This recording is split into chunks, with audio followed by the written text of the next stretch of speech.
My name is Konz. The purpose of this speech was to persuade my audience that school uniforms were wrong. Going into this speech, I was a little nervous because I didn't know how much information that was credible I would have about school uniforms and like the negative effects that they would have.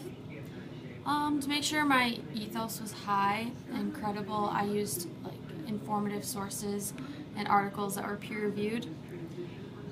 My technology for this speech was adequately prepared. I used my cell phone and had my audience with me, make sure everything was ready to go. You could clearly see my video and you could clearly hear me, so I don't think anything should have been done differently or better.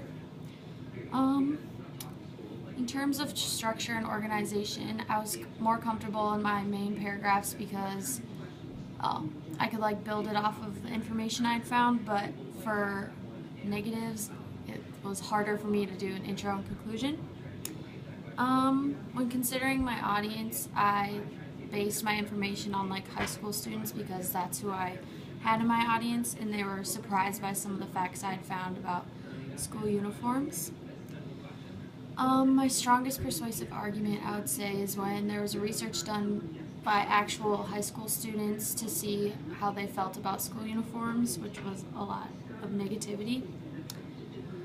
I had solid logos because I respected both sides of the argument, not just mine, even if my information wasn't totally for my argument. In my speech, I think that my audience worked and my technology worked and my speech went well overall.